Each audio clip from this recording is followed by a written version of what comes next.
প্রিয় শিক্ষার্থীরা, আশা করি তোমরা সকলেই ভালো আছো। তোমাদের সকলকে শুভেচ্ছা জানিয়ে শুরু করছি আমাদের এই ভিডিওটির আলোচনা। এখানে আমরা আলোচনা করতে চলেছি যে নবম দশম শ্রেণীর গণিত বইয়ের 9.2 অনুশীলনীর যে 15, 16 এবং 17 নম্বর সমস্যা রয়েছে সেই সমস্যাগুলোর সমাধান নিয়ে। যদি তোমরা ভিডিওটি মনোযোগ সহকারে দেখো তাহলে তোমরা অবশ্যই উপকৃত হবে, এবং ভিডিও শেষে যদি তোমাদের আমার এই ভিডিওটি দেখে কোনো সামান্যতম উপকৃত হয়ে থাকো তাহলে আমার এই চ্যানেলটি সাবস্ক্রাইব করবে, কারণ তোমরা এর মাধ্যমে অন্যান্য যে সকল ভিডিওগুলো এই চ্যানেলে আপলোড করা হবে সেগুলো অবশ্যই তোমরা পেয়ে যাবে। তার সঙ্গে আমরা কথা না বাড়িয়ে আমাদের আলোচনায় চলে যাই। এখানে আমরা প্রথমেই যেটি আলোচনা করতে যাচ্ছি সেটি হলো 15 দাগের sin 3a = cos 3a যদি a = 15 ডিগ্রি হয়। এখন অর্থাৎ এইটা বলতে চাচ্ছে যে আমাদের এই শর্তের আলোকে এখানে এই যা দেওয়া আছে এর আলোকে আমাদের sin 3 এর মান যেটা হবে cos 3 এর মানও সেটাই হবে। এই মান বসিয়ে যদি আমরা বের করতে পারি, তো দেওয়া আছে যেটা মানটি আমরা এখানে লিখে নিলাম, দেওয়া আছে এখানে এটা দেওয়া আছে। এবার বাম পক্ষের sin 3 এর মান কত? sin 3a। এ বলতে আমাদের এই যে 15 দেওয়া আছে এই 15 কি এ জায়গা বসালাম, অর্থাৎ 15। 3 15 কত হয়? 45 হয়। sin 45 ডিগ্রি মান কত? 1/√2 হয়। তাহলে 1/√2 থাকলো। এবার আমরা ডান পক্ষে কত দেওয়া আছে? ডান পক্ষে দেখো এখানে দেওয়া আছে cos 3a। এই cos 3a টা আমরা এখানে লিখে নিলাম। cos 3a লিখে নেওয়ার পরে এই যে 3 থাকলো, cos 3 থাকলো। এখন এই এর মান কত? 15। তাহলে এই 15টা আমরা এখানে দিয়ে দিলাম। 3 পূরণ কত হয়? 45 হয়। তাহলে cos 45 ডিগ্রি মান 1/√2। তাহলে sin 45 ডিগ্রি মান যেটা cos 45 ডিগ্রি মান কিন্তু সেই 1/√2 হচ্ছে। কাজে আমাদের বাম পক্ষ এবং ডান পক্ষ সমান হয়েছে, কাজে এটা আমাদের উত্তরটি ঠিক রয়েছে। 16 নম্বর প্রশ্ন রয়েছে sin 2a = tan a / 1 + tan square a। এই মানটা আমরা দেখব যে sin 2 এর মান এইটা সমান এইটা হয় কিনা, কিন্তু এখানে শর্ত কি দেওয়া আছে? a = 45 degree. এখন এই মানের আলোকে আমরা এই মানটা বের করব। এখন এই দেখবো যে সমান্তরালের বাম পাশের যে অংশটা রয়েছে এই অংশের আর এই যে অংশটা রয়েছে এই অংশের মানটা একই হয় কিনা। তাহলে দেখো এখানে আমাদের প্রথমেই বাম পক্ষে টা লিখে নিলাম sin 2a। sin থাকলো 2 × 45 থাকলো।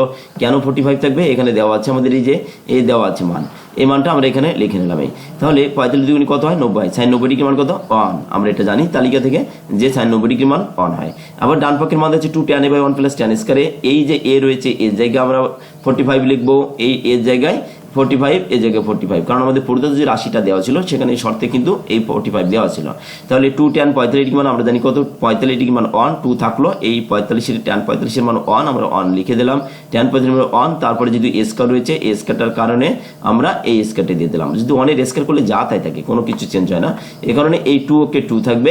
এখানে মূলত এখানে দুইটি পেজে চলে গেছে, এখানে 2 ওকে 2 আর নিচে থাকে কত? 1 + 1, 1 + 1। তাহলে 2/1 + 1, তাহলে কত হয়? এখানে 2/2 2, তাহলে কত হয়? এখানে এই 2 যদি বাদ দিয়ে দাও তাহলে 1 হয়।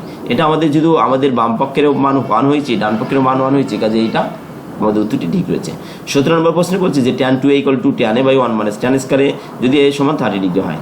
যদি এখন আমরা এই মান বের করার জন্য আমাদের এই বাম পক্ষটা আমরা পূর্ববর্তী যে দুইটি প্রশ্ন রয়েছে একই নিয়মে আমরা করব।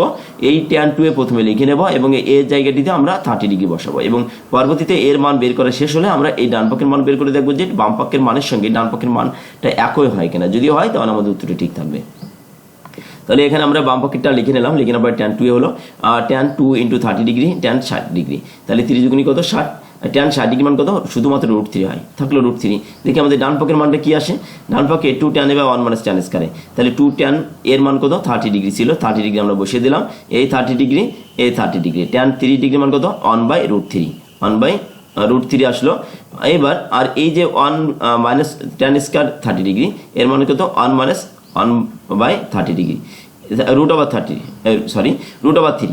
তাহলে এই যে এর মান আমাদের tan 3 ডিগ্রি মান 1/√3, আর এই tan 30 ডিগ্রি মান কত? 1/√3। আমরা দুটো লিখে নিলাম। লিখে নেওয়ার পরে আমরা এই যেহেতু দেখো এর ওপরটার কিন্তু কোনো স্কয়ার নাই, এই জন্য কোনো স্কয়ার দেওয়া হয় না, কিন্তু নিচের একটা স্কয়ার ছিল, এই জন্য আমাদের এখানে কিন্তু স্কয়ারটা দিতে হয়েছে। তাহলে এইটা যদি আমরা হিসাব করি তাহলে 1/√3 2/√3 থাকে, 2/√3, আর নিচের অংশে কি হয়? 1 - 1/√3, 1 - 1/√3। এখন কারণ এইটা কিন্তু মানে এটা এই আকারটাকে আমরা এই আকারে লিখতে পারি, অর্থাৎ এইটা 2 × কত? এখানে 1/√3, এই 2 কে 2/3 এর √3। আচ্ছা, এখানেও কিন্তু তাই 1 মাইনাস কত আছে? এখানে 1 মাইনাস, তাহলে 1/√3 এই √3। তাহলে এটাকে আমরা এবার ক্যালকুলেশন যদি করি তাহলে এখানে এই যে পাওয়ারটা ছিল এই পাওয়ারটার কিন্তু কারণে এখানে আমাদের কি থাকছে না, এই বর্গমূলের চিহ্নটা এখানে বাদ হয়ে যাচ্ছে, কাজে কি থাকবে? 1 - 1/√3 থাকছে। তাহলে এবার যদি আমরা ক্যালকুলেশনে যাই তাহলে এইটাকে অর্থাৎ এই নিচের অংশটুকু আমরা আগে করে নিই। নিচের অংশ ওপরের অংশ যা তাই থাক, নিচের অংশ এই 3 লবে এই যে লসগুতে হরে আসে, আর এর নিচে যেহেতু কোনো কিছু নাই এর নিচে, তাহলে এই 3 এর সঙ্গে গুণ হয়, তাহলে 3 কে 3 মাইনাস 1/3 হয়, 3 মাইনাস 1/3 হয়। আর এই ওপরের অংশটাই এই অংশটাই কিন্তু এই অংশ। তাহলে এইবার 3 থেকে যদি 1 চলে যায় তাহলে আমাদের কত থাকবে, এখানে 3 থেকে 1 চলে গেলে কত থাকে, 2 থাকে। অর্থাৎ এই অংশটা আমরা এইভাবে করতে পারি, অর্থাৎ 2/3, এই 2/√3 থাকলো, নিচে আমাদের 2/3 থাকলো। এটাকে আমরা 2/√3 যদি এইবার ডবল আকারে থাকে তাহলে আমরা গুণ চিহ্ন দিয়ে এই 3টা উপরে উঠবে আর এই 2টা নিচে যায়, এই 2টা নিচে যায়। তাহলে এইখানে যদি আমরা কাটাকাটি করি, দেখো এই 2 বাদ যায়, আর এই 3কে আমরা দুটো √3 আকারে লিখতে পারি, আর √3 এই দুটো লিখতে পারি। তাহলে কি হয়, এই √3 নিচে একটা ছিল, এটার সাথে একটা বাদ যায়, থাকে কি শুধুমাত্র √3 থাকে। তাহলে দেখো আমাদের হিসাব নিকাশ করে এই √3টাই আছে এখানে। তো এইটি ছোট একটি ভিডিও। এই ভিডিওটি সর্বশেষ প্রশ্ন। আমাদের পরবর্তী যে প্রশ্নটি 18 নম্বর রয়েছে, এটা আমরা অন্য একটি ভিডিওতে আলোচনা করব। যদি আমার এই চ্যানেলটি তোমরা সাবস্ক্রাইব করে দেখো তাহলে নিত্য নতুন ভিডিও সবগুলোই তোমরা এই চ্যানেলে পাবে। এই মাধ্যমিক গণিতের যতগুলো অধ্যায় রয়েছে ধারাবাহিকভাবে এই অধ্যায়গুলো ভিডিওগুলো আমরা আপলোড দেওয়ার চেষ্টা করব। ভিডিওটি দেখার জন্য ধন্যবাদ সকলকে।